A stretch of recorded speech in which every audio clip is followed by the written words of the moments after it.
میثاق جمہوریت کے بعد گرینڈ چارٹر کے تحت میثاق معیشت پر بھی اتفاق کا امکان۔ ذرائع کا کہنا ہے نون لیگ اور پیپلز پارٹی میثاق معیشت کے اکثر نکات پر متفق ہو گئے۔ نعیم اشرف بٹ ہمارے ساتھ ہیں، ان سے مزید بات کریں۔ نعیم بتائیے گا اس بارے میں مزید؟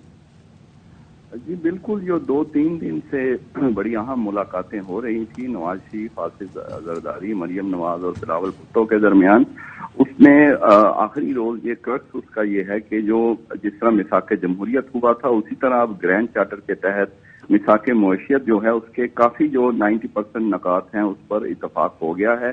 اور اس میں سب سے پہلا یہ نقطہ جس پر اتفاق ہوا کہ جو بھی دونوں میں سے آئندہ انتخابات کے بعد حکومت بنائے گا وہ اتحادی حکومت ہوگی اور ایک دوسرے کو سپورٹ کیا جائے گا جس طرح ابھی اس وقت اتحادی حکومت ہے۔ اور یہ سپورٹ جو ہے اس کا سارا منصوبہ جو ہے وہ 10 سال کے لیے ہوگا اور یہ میثاق معیشت کا اس کا نام دیا جائے گا۔ اور دیگر جو پی ڈی ایم اور اتحادی جماعتیں ہیں وہ بھی اس کا حصہ ہوں گی، ان کو بھی اعتماد میں بعد میں دیا جائے گا۔ ایک اہم نقطہ جس پر 2-3 روز بحث ہوتی رہی وہ انتخابات کب ہونے ہیں۔ اس پر اس طرح اتفاق اس لیے نہیں ہوا کہ پیپلز پارٹی اپنے موقع پر ڈٹی رہی کہ یہ بر وقت اکتوبر-نومبر میں ہی ہونے چاہیے۔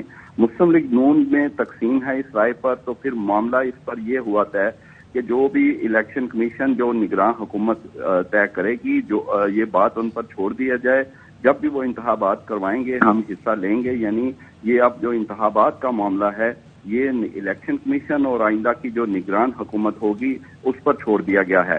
اس کے علاوہ جو انتخابی اتحاد اس پر حتمی فیصلہ نہیں ہو سکا کیونکہ دونوں جماعتیں جو ہیں وہ اپنے اپنے جو کہہ لیں کہ جو ان کا گڑھ ہے جہاں پر وہ انہیں یقین ہے جیت کا، وہ وہاں پر اس وقت تیار نہیں ہے کہ کسی قسم کی کوئی سیٹ ایڈجسٹمنٹ یا اس طرح کی باتیں کریں۔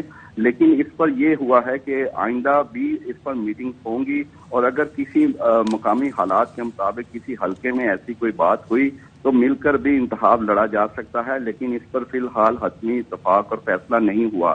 اس کے علاوہ جو دیگر جماعتیں ہیں وہ مل کر جو نگران سیٹ اپ ہے یہ بھی اہم نقطہ تھا۔ اس پر جو پی ڈی ایم اور جو اتحادی جماعتیں ہیں، دیگر ایم کے ایم ہیں، مسلم لیگ کاف ہے، ان کو اعتماد میں لیا جائے گا۔ یعنی جو نام انہوں نے آپس میں 3-4 ڈسکس کیے وہ ان سے بھی ڈسکس ہوں گے، اعتماد میں لے کر پھر نگران سیٹ اپ پر بھی فیصلہ ہوگا۔ لیکن 3 اہم باتیں ہیں، ایک یہ کہ جو انتخابات کا انعقاد ہے وہ نگران سیٹ اپ اور الیکشن کمیشن پر چھوڑا گیا، اور دوسرا آئندہ کی حکومت بھی اتحادی ہوگی، ایک دوسرے کو یہ دونوں بڑی جماعتیں سپورٹ کریں گی اور اس کو میثاق معیشت کا نام دیا جائے گا اور 10 سال کے لیے یہ ہوگا۔ جی ٹھیک ہے، بہت شکریہ نعیم اشرف بٹ آپ کا۔